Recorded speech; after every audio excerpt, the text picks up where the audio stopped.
Hold on. Here we go. Welcome in to Spenceville Sports. These are the NBA playoffs. I'm here with my guys, Nate Zimmerman, a.k.a. Zimmy, and Dmoney, Dylan Milan. And Dylan, I'll start off with you. You were at the Wells Fargo Center. I guess it's the Xfinity Mobile Arena. You're rocking Kelly Oubre. What did you think about that fourth quarter and that basketball game? Unreal, man. I mean, the energy that we had in that game towards the fourth, like the second quarter was a little dead, but that second half, especially that fourth, was it was rocking at Xfinity. Andre Drummond, right? Yeah. What did you think of Drummond? What did you think about the Oubre and one, or like Drummond's dagger? I mean, what were some of the big plays for you in that fourth quarter? The fourth quarter alone, I mean, it was the Maxey takeover that really sealed us. We were up like 6 the whole time, and Maxey just kept going. And it wasn't even that, but like we just kept on getting stops. Like Paolo wasn't there, so like that obviously helped the Sixers. But other than that, like it was just like Maxey kind of taking over, and then like George would chime in, Edgecombe chimed in, and then obviously Oubre hit some big threes right at the end, and then the Drummond dagger was just the cherry on top, the chef's kiss. The cherry on top. And then, Zimmy, you look at this Magic team, you thought they'd be better. They gave up 4 first-rounders for a guy who actually did have a nice game in Desmond Bane, but this team, they're probably going to fire their coach. I mean, what do you see with Orlando and Paolo being a Duke guy? Paolo, I mean, they're paying Paolo, what, like $250? Something crazy, right? Yeah. They're somewhere paying around $200. And, I mean, he didn't look great. We'll just say that the game I thought was going in the Magic's favor there towards the end of that third quarter. Sixers were up like I think 10 or 12 with like 4 minutes to go, and the Magic do what the Magic do. They get to the foul line. They get to the foul line a ton. The game was choppy, and I texted Dmoney when he was at the game. I was like, "This is a Sixers loss. How this game's going." Oh yeah, like Desmond Bane was doing everything. And thank God, Paolo, Suggs, and the rest of that crew just couldn't buy a bucket at times. No. But yeah, I mean, I think the Magic probably look in a different direction at coach because they do have talent. Now they have no picks from the Desmond Bane trade, but I mean, I don't know what to do if you're the Magic. I mean, you have to win. You have to win this next game just to give yourself a shot in the playoffs. It looks like Wagner's knee is all messed up. I mean, that didn't look very good at the end there. But Dylan, I want to ask you this question, okay? Were there fans at the arena? I want to get a pulse of this arena. Some people are kind of down on this team. They're like, we've seen this before. Were there some fans that are like, I kind of want to play Detroit, and I'm kind of a little lukewarm right now about this play-in, or was everyone all in last night? I mean, you heard the "We Won Boston" chants. I mean, they were roaring when that game ended. So obviously, we haven't beat Boston in a series since 1984, something around there. So, I mean, do we want Boston? Yeah. Do we want Boston? No. I think the best. What was it? Game 6 at home. It was the Harden team, and Tatum kind of had that fourth quarter. Like, that was the and Tatum did nothing the whole game. We had them. Oof. And then we had that. And then he went for 50 and 7. Oh, my gosh, yeah. That was the damn best chance. I mean, so I'll ask Zimmy, I mean, do you think Maxey could take a game at TD Garden and go for 40? I mean, that has to be the only way that I could see something really happening over there in Boston.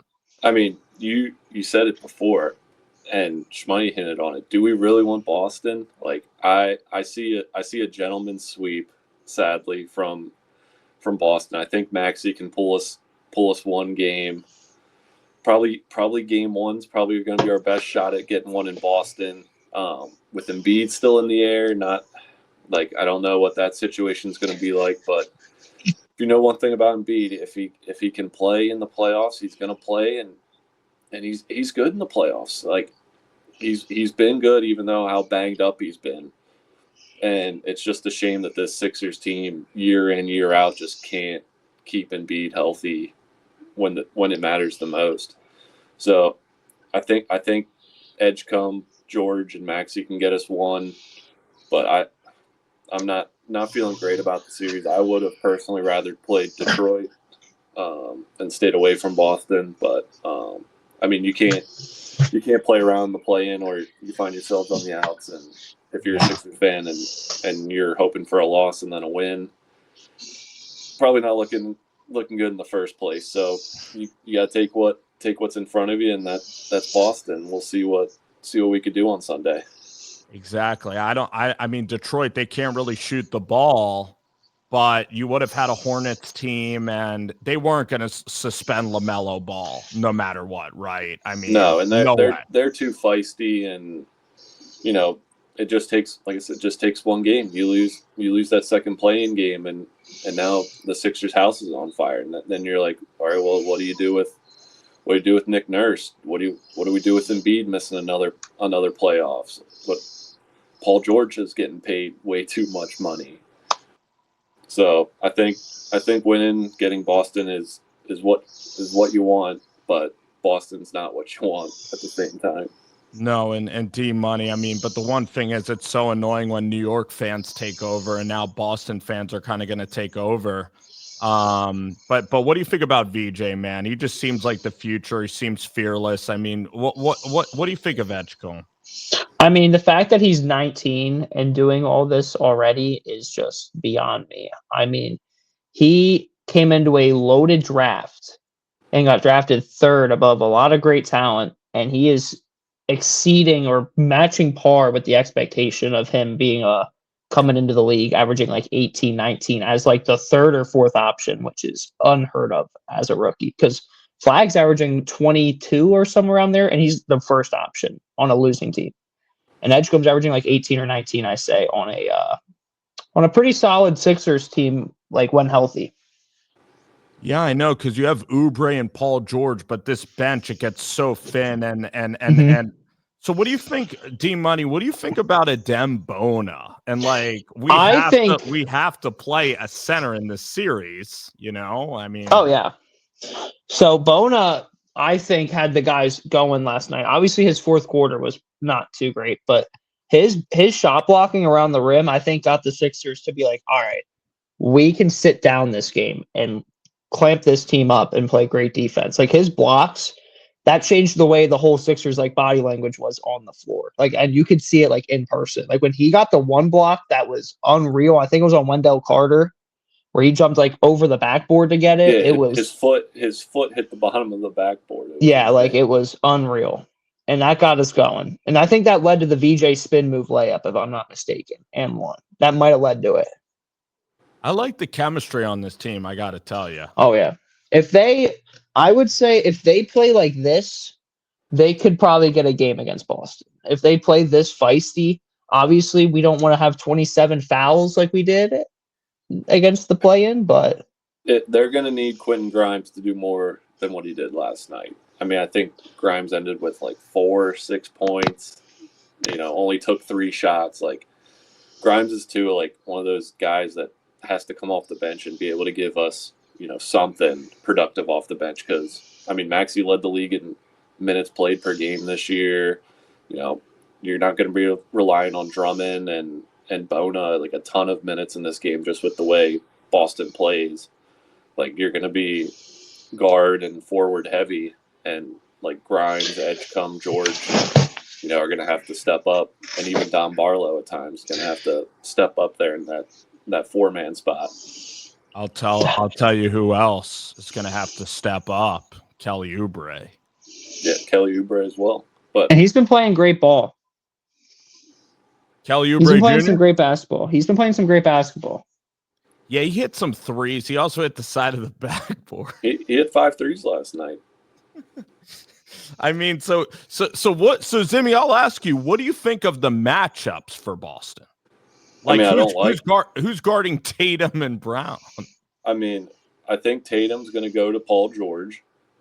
I mean, I think that's probably the most natural fit. George is going to have to turn back the clock a little bit, but we'll see what Tatum's like in a playoff atmosphere coming off his injury. Edgecombe probably goes to Brown, but not there was somebody else that maybe Oubre can maybe guard Jaylen Brown.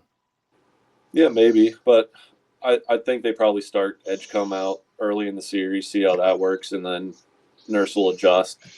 Nurse will adjust if he has to, but I mean, I think it's going to be pretty standard matchups throughout. Now, I wouldn't be surprised Don Barlow will get his time on Tatum.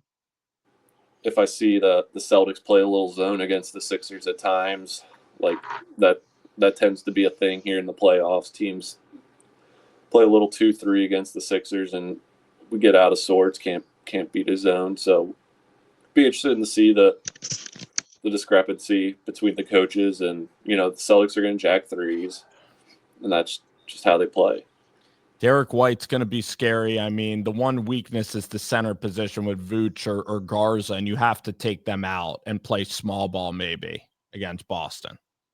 Yeah, I mean, if Embiid plays or if he doesn't play, like if Embiid plays, you got to try to punish them on the defensive end with Embiid. But again, it's what are we going to get from Embiid if he does play or if he doesn't play? You need these games going into the high 120s, like pace out of, or do you slow it down? I think you got to go fast and let Maxey just try to cook Boston. I mean, Maxey's going to play his pace. Like he changes pace well. He's elusive as hell, quick first step. But I mean, we're not going to go 3 for 3 with Boston. So, last question on the Sixers, Dmoney. Where do you think, I mean, knock on wood, what do you think about Tyrese Maxey and how his future or legacy with the Philadelphia 76ers, even compared to an Embiid, even compared to some of the guys that were here? I think that he could have such a lasting impact and could possibly be a top 10 Sixer of all time and maybe higher. I mean, what do you see in Maxey and the superstar that he is for this town? I think Maxey's already there at top 10 all time as a Sixer. I mean, he's there. Like he plays.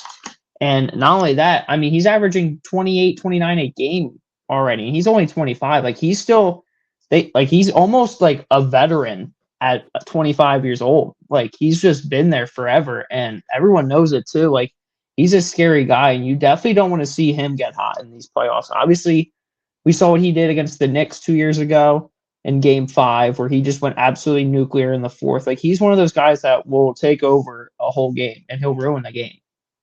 Oh yeah, like Zimmy, he hit that 3 like it was such a standard 3 off of a great screen and roll last night, in the fourth, and then he had that lefty finish. But Zimmy, I was going to ask you about Kyle Lowry. He's kind of like the Kemba Walker, or he's kind of like our kind of veteran from Philly, like that could be a coach on the Sixers team. I think he is. I think he basically is a coach. I mean, he gets to play some celebrity minutes here and there, but I really think he is. He's just the mentor to that guard position in Maxey, and it's kind of that hidden value of those vets that don't play that are on your bench. I mean, look at the Heat with like Udonis Haslem being on the bench forever. Like they don't play, but they serve value. I was going to say UD, and I think it's proven with just Maxey's development, even over the past couple of years, and even the years with Harden. Like I think Harden had a big impact on Maxey when they were together in Philly, and you could see a little bit of that James Harden-esque play style at times from Maxey. And yeah, I would agree. Like I think Maxey's like a top 10 Sixer of all time right now. And Dmoney, like let's talk about James Harden. We're going to bounce around the league here for the last 10 or 15 minutes. I mean, you got Cleveland Cavaliers. What do you think of James Harden in Philly? I know he gets dragged a lot by a lot of people in Philadelphia. What did you think of James Harden in Philly? And what do you see with him and Donovan Mitchell? Like, could they be formidable? They have a matchup against the Raptors. What do you see from Harden, I guess, in Cleveland is my question. I mean, I could easily see that going sweep or gentleman sweep for the Cavs. The Raptors were one of those just regular season teams that are like dynamic and just like they have like a unit of guys that'll play at a high level. But when it comes to postseason time, it's about like the star play. And it's about can these stars step up in the big moments, and can a guy like a role player step up one game and have 20 or 25 and win you a game. And I think that's what the Cavs have, especially with Harden and Mitchell. Those are two crazy dynamic scores, and then you have just two ginormous bigs in Mobley and Allen who compat well with each other.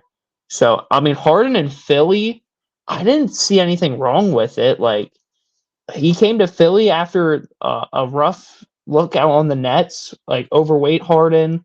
And he came to Philly, slimmed down, and I mean he almost beat Boston 3 years ago. Like I mean they had him.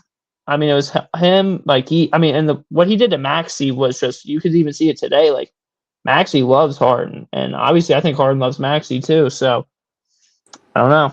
It's just if you're going to get the James Harden playoff experience, like he could drop you 40, or he might disappear now. I like the Cavs a lot in this playoff series, but it is really it's like Harden every year. It really depends on what Harden you get game in, game out. Yeah, absolutely. Let's talk about the Atlanta Hawks. They've gone like 18-2. Could it be their schedule, Zimmy? Or do you think this team, I mean, we all remember with Trae Young, when Trae Young beat the Philadelphia 76ers, he beat the Knicks. He was on top of the world as a heel.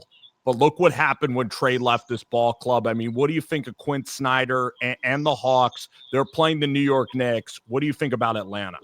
I think Atlanta could get 2 games. Quinn Snyder is a damn good coach. I mean, just look what he did. Look what he did in the West with those Utah teams. He knows what he's doing. If he can get a game in game 1 or 2, like I think it goes 6 games. But again, I just don't think the Hawks have enough to get past what New York's got. New York's just got too many guys that can win you a game any given night.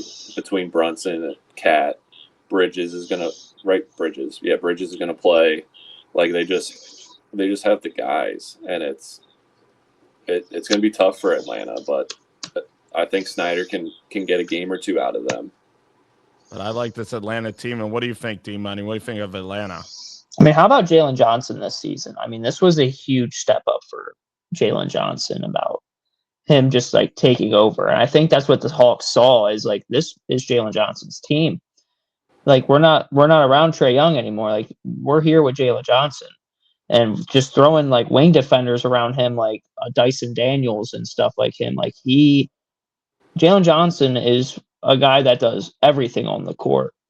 So, I mean, he's just dynamic. Yes. Another one of those Duke guys. They're long, the Atlanta Hawks.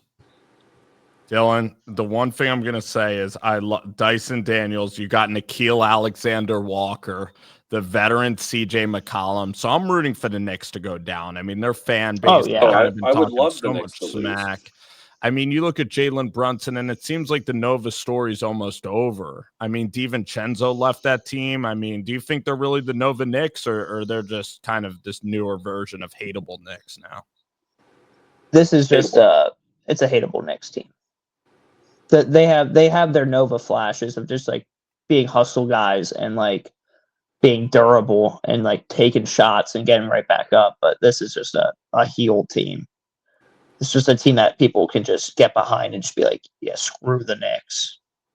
I see that too. So now, what do you think about the West? Let's pick a fun sleeper.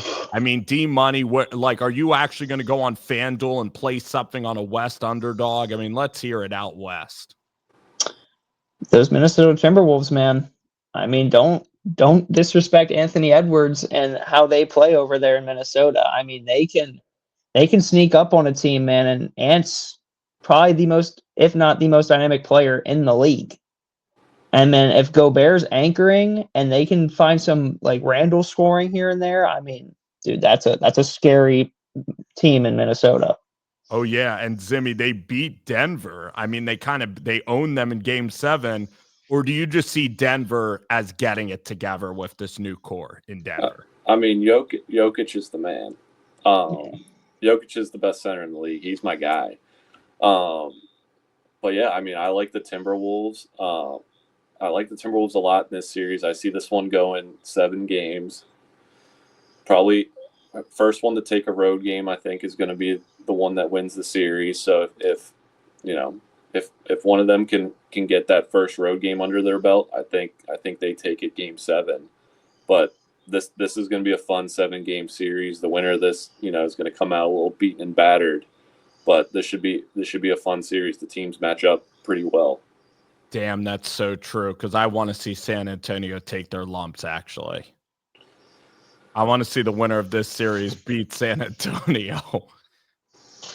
I don't know how the Blazers are going to match up with San Antonio. So no, Danny. I think that's a quick 4-game series. yeah. Danny's going to have to go crazy. Klingen's going to die of an asthma attack out there guarding Wemby. Khan, but Kling Khan can foul Wemby hard. They're going to need him to. Kling Kong, but then you have Kamara, Feibel. I mean, they're not they're a playoff team, man. No, there's a lot of talent in the Drew league. Holiday? Yeah, absolutely. That was a late night game with Denny Advia beating Devin Booker.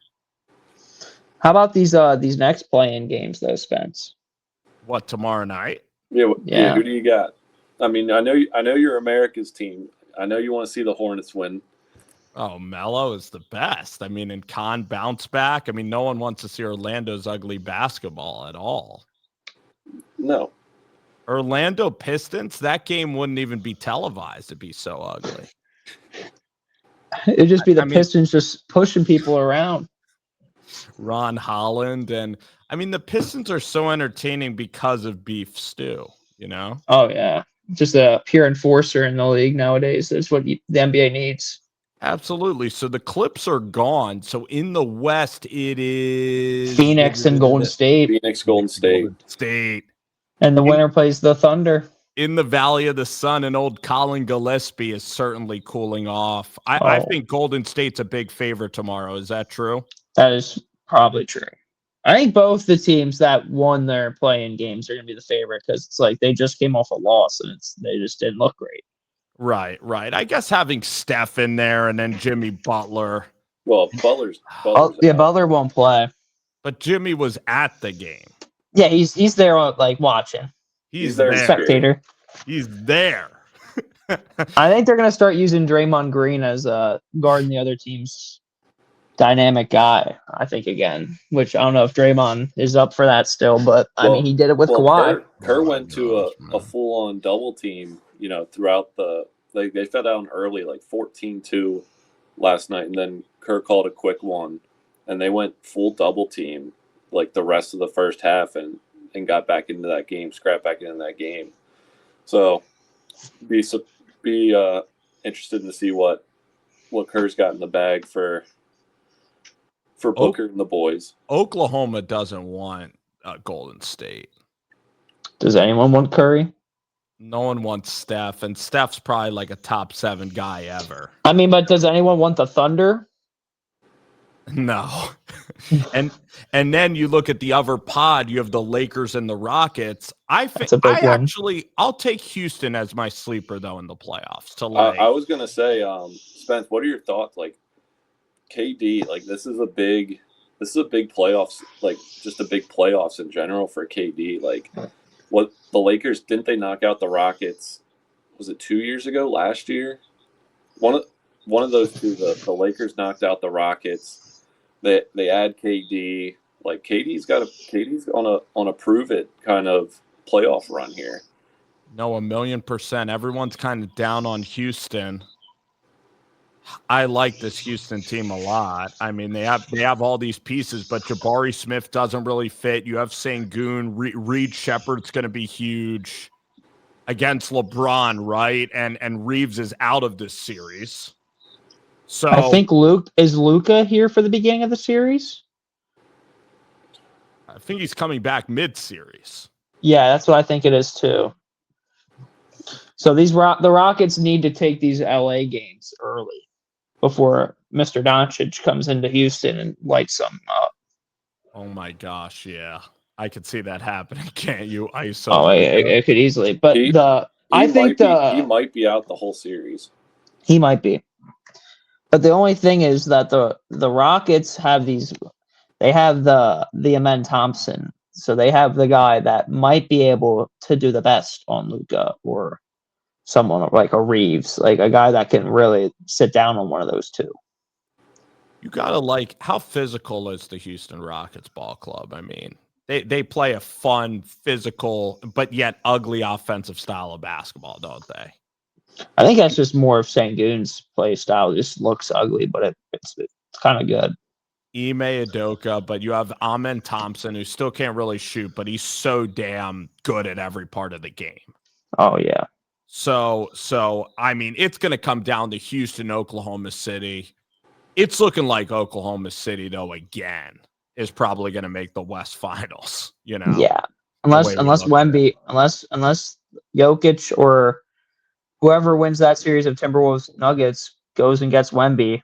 I mean, I honestly think that the Timberwolves or the Nuggets have a better chance of beating the Thunder than the Spurs do. That's my hot take on this postseason. Is I think the Thunder want to see Wemby and the Spurs, but obviously the Spurs were the first team, I think, to take down the Thunder at the beginning of the year. So I don't know. It's just a matter of if Wemby is full Wemby, and we're gonna find out. I mean, he's still coming off that injury, so a lot of stars have been banged up going into this postseason, though. So I hope we get some damn good games. We're going to.